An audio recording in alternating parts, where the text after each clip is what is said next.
Hey everybody, Mark, Dr. Deadwax, back for day 27 of the Inbox Challenge. Today's numbers were picked by Earl of Swab, Jimmy.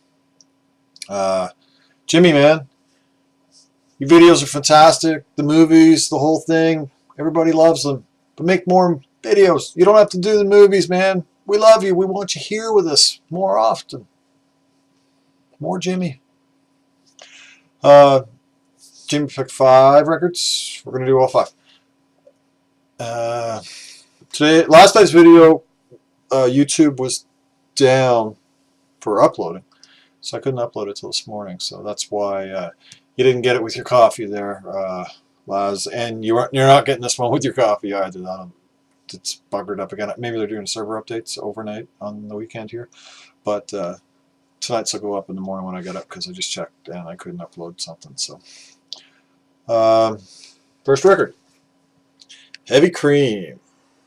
This is Canadian pressing on Polydor. It comes in I think this is called a flip top or a cigarette box packaging. Might have had other names too, but I've heard it called both of those. And like the Unipack, they use the good glue. But it's 2 record set on Polydor. And these plates are marked sterling in the deadwax, so the US plates that were brought up to Canada, and this is a complete matching set of 1K stampers. So I guess Canada got the 1Ks, and that often happened. What is that, 10? Often we got the 10th plate of certain things you'll see, and maybe the first 9 were for the US. Who knows? So this is just basically this is a greatest hits collection of Kareem. It contains like 2.5 of their 4 or 5 albums or something like that. What's kind of cool is this cover has like these cool cartoony stylized band members, and there's I think it's an Eric Clapton album that has this same cover with 2 of the guys not on it.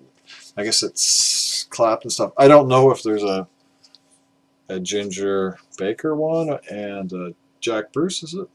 Yeah, Jack Bruce one or not. But I mean, what can you say? It's the greatest hits record, and when you listen to it, you realize they were an awesome band. Lots of good shit, lots of hits, but lots of songs that you don't hear on the radio that are equally as good as the ones that you do. I got that from a collection. I went to look at this collection and I walked in, and it was one of the best collections of original Canadian rock pressings I'd ever seen in my life. It was like 200 records, somewhere between 200 and 300 records. They were all from 68 to like 72, 73. Just that beautiful pocket.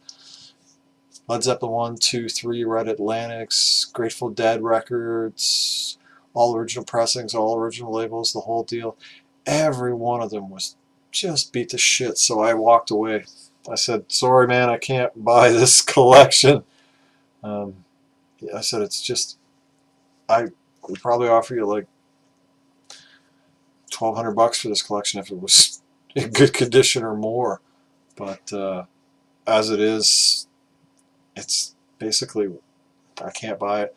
And as I was walking, he walked me out of the house, and as I was walking out to the car, he said, just offer me something for it. I said, honestly, I can't offer you anything for it. I said, maybe there's 10 covers in there I can use, and I could offer you $10, but most of the records in there are garbage. I'll probably go through them all and find 10 good records, period. And he said, I'll take the $10. And I literally got 10 records out of that collection. And lots of the ones have a good side and then one of those BSR loader skips on the other. So, and I got covers for like 10 records that I needed better covers for, where I didn't Frankenstein them because the covers dated the same as the labels. So, but wow, it was just the most gorgeous collection. If it hadn't been garbage, just been partied to death, like literally. Some of the roughest vinyl I've ever seen. Next, and forgive me, I'm tired again. Another evening of socializing with family and dinner and late nights, and tomorrow there's a record show. Take pity on me, people. I gotta get up early. Go dig for records.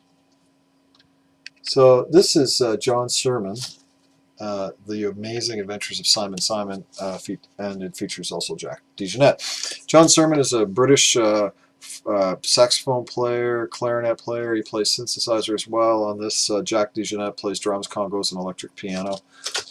This is ECM. This is ECM 1193. This dates from 1981. This is a great album. Is it Discogs that says it's like post-bop, free jazz, experimental, and contemporary jazz. And yeah, it is. It's kind of all that stuff mixed together. It's wonderful. This is a German pressing. Just a gorgeous German pressing. And the music, light, airy, textural, free, loose. DeJohnette's playing is just, you know, that man is just wonderful on the drums. He's got such a touch. He's such a feel drummer. Can't recommend it enough. David's Quiet Flame. I think you'd really like this. So would some other people. It's a mellow, light album that has some free moments to it. It's not very rarely it doesn't go powerhouse. It's pretty pulled back. Next is a 12-inch. There's a couple 12-inches here in Jimmy's numbers today, which is weird. But Simple Minds, Love Song. This is hilarious here. 12 inches for the price of a single. Makes it sound like you're getting something, doesn't it? This is the single on 12-inch vinyl. All you're doing is getting a bit more vinyl. The songs are no longer, they're not extended, they're not different mixes, they're exact same as the single. Interesting enough, this is off Sons and Fascination, and this and Sons and Fascination were produced by Steve Hillage. So that's kind of cool. This is a Canadian pressing. The Surman was $5 at a show. Love Song on one side and The Earth That You Walk Upon on the other. SNBAC, I think it is, AC or AL in the plates. Don't know who that is. But it is SNB. We've talked about them before. Brunet out of Quebec. A lot of the good, interesting 80s electronic synth new wave stuff was actually done by SNB because it was all on these Vertigo, Fact, all of those labels. So Simple Minds Love Song is the same version as is on the album. The Earth That You Walk Upon is a different version that's on the album because they recorded, as they were mixing Love Song, apparently the story is they came up with some licks. They recorded a 2-track demo, then they did a full version of the song to be an instrumental, like to be the B-side of this Love Song, because it came out like a month before the record did. They hadn't done final mixes or anything yet for the record, and made any decisions about tracking order or what songs would be included. But they liked what they'd come up with. They said, let's do the B-side of the single we're putting out with this Earth That You Walk Upon. And subsequently they decided to write lyrics to This Earth That You Walk Upon, so the version on the record has lyrics on the actual album. But this doesn't denote that it's an instrumental version, because they never knew when this was put together that there would be a vocal version. Another 12-inch here. That's actually really good. That's a great 12-inch. Here we have Broken, Head Over Heels Broken, Tears for Fears, the Preacher mix. And this is another Canadian 12-inch. Again, SNB in the Deadwax. This is on Vertigo.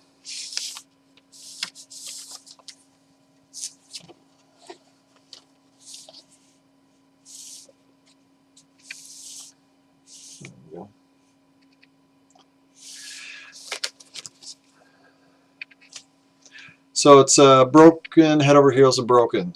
Now that's the tracking order that's on Songs from the Big Chair, except the second part, Broken, is live. On this record, the second part, Broken, is a studio version, so this is the only place that the studio version of the reprise of Broken is available, apparently. And Head Over Heels remix is just the single mix, and then When in Love with a Blind Man is a single that was just on here. And this is pretty good. When in Love with a Blind Man is an interesting song. I love Tears for Fears. Those first 3 albums by this band are 10s. The Hurting, Songs from the Big Chair, and whatever the hell the third one was called. They were just fantastic. Sowing the Seeds of Love. Seeds of Love? Maybe not, but that was on it. Great album. And finally, just a true gem, masterpiece. Gorgeous, fantastic, wonderful record. Terry Reid, River. Terry Reid was offered the role as singer in Led Zeppelin. He had already accepted the role of opening for Cream on their North American tour. So he had to turn it down. He didn't have the time currently, but he recommended somebody that he knew, this singer called Robert Plant, and the rest is history. But this guy is fantastic. Instantly, the first thing I thought of when I heard the very first track was Chris Robinson from the Black Crowes. I know everybody's going to like mock and scorn me and stuff like that, but he has a tonal quality to his voice that is very similar to Chris Robinson's. I'm not saying he is him, but like it's there. There's something there. The music's fantastic. This is an American pressing on Atlantic, standard Atlantic label. This has ATGP in the plates and plain A stampers on both sides. This is the first pressing. This record is perfect near mint. I paid $8 for this on eBay. Could not believe it. And it is just a solid, you know, near mint pressing basically. Seems to be maybe a touch of spine fading. And look, I mean that corner's got look, it's got a bump. This is fantastic. This record is fantastic. I listen to this and I'm blown away by how good this record is. It has just this wonderful feel to it. And I just wonder, you know, what would Led Zeppelin have been like with this guy? You know, the alternate universe, like, is it Marvel or DC Comics used to do that? The what if Spider-Man was a woman, you know? What if Terry Reid, we should do that comic, what if Terry Reid had been the vocalist in Led Zeppelin? Because there would have been a second guitar player too. So I cannot recommend this enough, and I really don't know what the hell to say about it. It's fucking gorgeous. And I'm tired, and I don't know what to say. I'm kind of drawing a blank here, but I really think you should try and find this record if you haven't found it already. Go out onto YouTube and look up Terry Reid River, and you'll hear some clips of the kind of rock that he was making. And wow, you know, 12-inch. I buy them when they're $1 or less. Sometimes, especially, I buy the ones from the bands I was into then. And I was a huge Tears for Fears fan when I was like 14 years old, and I was a massive Simple Minds fan at the time too. This is a great band then. The reel-to-reel Cacophony and the Sons of Fascination era. Simple Minds. Wish they'd done more of that. ECM, you know, and heavy cream. If you like cream and you're looking for a Grady Sets package, try that one. That's it, everybody. Sorry I'm not quite on my game tonight, but Jimmy, we love you. More videos. Have a great day, everybody. Keep the record spinning.